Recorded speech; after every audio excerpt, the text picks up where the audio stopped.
minutes to buy the nearest moon pie. Nothing.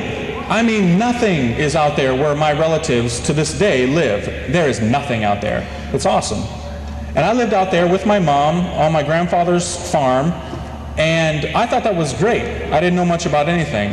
When my mother married again to another man, non-Christian man, who was just really like my biological father, didn't have a lot of responsibility, hadn't done a lot of things in life, wasn't very cultured, so to speak. And so they got married, and he didn't want to get a job, so my mom had to get a job. So she joined the Navy and left me with him while she went to, I think it was Orlando, Florida, for boot camp. And so I'm there with him. I hardly see him when she's gone. He's out doing his thing. And when she comes back, she gets her first assignment in the military, and we move as a family. And I thought it was great. We moved to Virginia Beach, Norfolk, Virginia area, and it was great. It was a big city. There was all kinds of things going on. It was something I never really experienced before because I was too young to remember the Michigan thing. And I just kind of said, wow, this is a whole new world. I kind of like this. And I bit into it with everything that I could as a little boy. And all the examples that I was being given of manhood, of what it meant to be a father, to be a man, were just terrible.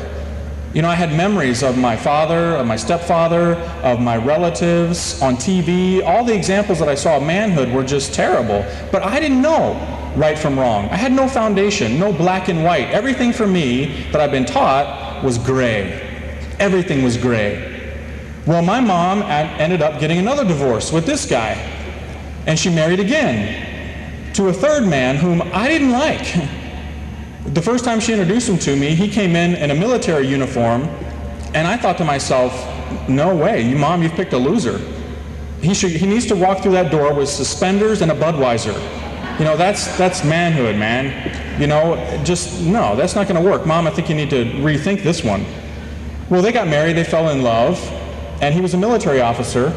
So they get married, they have a son, my little brother Matthew, and something new comes into my life that I had never experienced: Christianity. He was Episcopalian, but trust me, not devout, not in the least, never went to church. Well, he adopted me, and I got his last name. And I tell you, it's proof for the existence of God, because I'm Father Calloway right now. If I would have been, you know, my biological father's name, I would be Father Croc right now. You know what I'm saying? There is a God, you know. Thank you, Jesus.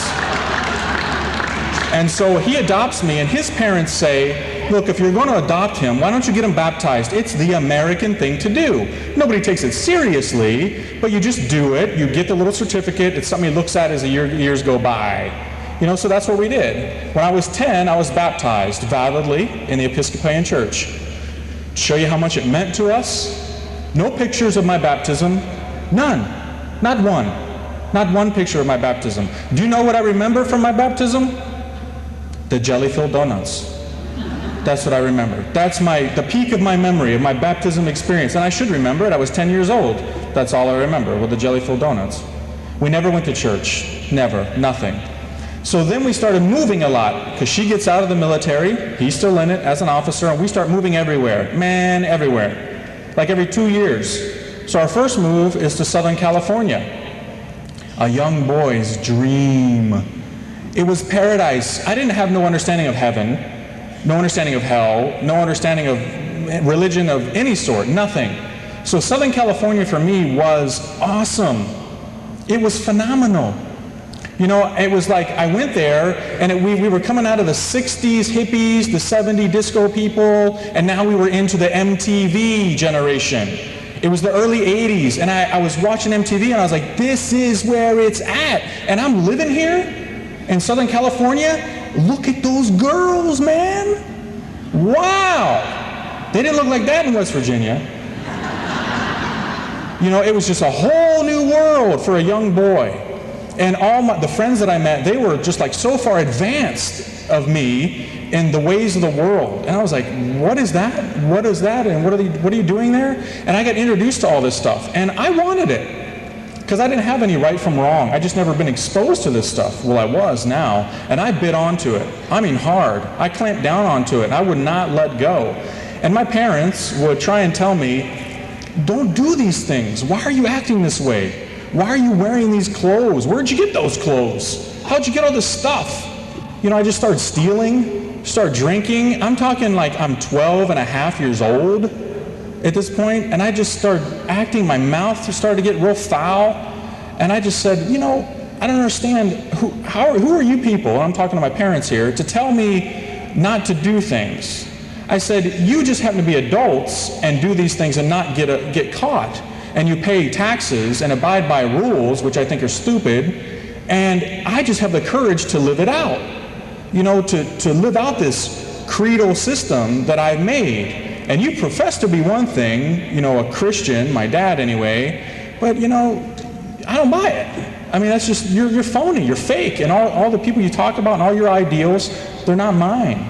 You're just as bad as I am, but you do it professionally, by the rules of the world. And you know, they would look at me sometimes and I would say these things and they would be like, man, you're so wrong, but you think so well.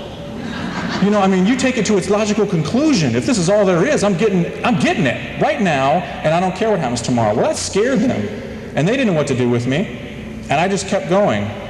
Then we move again 2 years later to, actually we were in LA, and then we moved down to near San Diego. And it was great. It was better than LA for me. Closer to the beach. It was wonderful. So I just started going to the beach almost every day. Went to class, went to school when I wanted to. I'm 14 years old, doing my own thing. Started smoking marijuana a little bit. And then about a year and a half later, my dad comes home, not even a year and a half later, and he says, we're gonna move again. Great. Malibu, Honolulu. You know, we went from Virginia Beach to LA to San Diego. It just kept getting better. Where are we gonna go now? And he said something to me that just blew me away. He said, we're gonna move to Japan. And I was like, no, we're not. You can move to Japan, but I'm not going to Japan. I'll move back with the hillbillies in West Virginia or Asheville, North Carolina, where his family was from, but I am not going to Japan. No way, no how. Well, what was I gonna do? I'm so young. Well, I told myself, you take me out of my paradise. Southern California was a young boy's paradise. It was everything, I thought. Oh, it was wonderful, I thought. I said, you take me out of it and you watch what I do when we get to this Japan. I was gonna rebel big time. So I didn't believe it up until the day we left. They were packing up our stuff and I was used to that, packing up every year and a half, 2 years. I thought, ha ha, real funny. You know, we're just gonna fly out over the Pacific, come back around, and it's gonna be some big joke. Well, that was like the longest plane ride of my life, you know, and we're flying, and I'm like, okay, I don't feel any turns here, and we just kept going, and we get out, and sure enough, man, we get out the runway, and there's all these people bowing. I'm like, okay, this is not Universal Studios, this is real deal here, man. And it was. I was in Japan, and I said to myself, not orally, but to myself, you watch what I do now. You've destroyed my everything, I thought, and I'm gonna rebel. And I started to rebel, man, like you just don't know. The first day of school, I was like, school. Why have I been going to that stupid thing all these years? I don't wanna go to school anymore. And the only times I'm gonna go to school is because that's where those pretty girls are during the day. And I may go there every now and then to scope them out, but I'm not going to learn anything, I don't care. Fine, 1 + 1 = 2, I'll buy it, but whoop-de-doo. If that's all there is in life, who cares?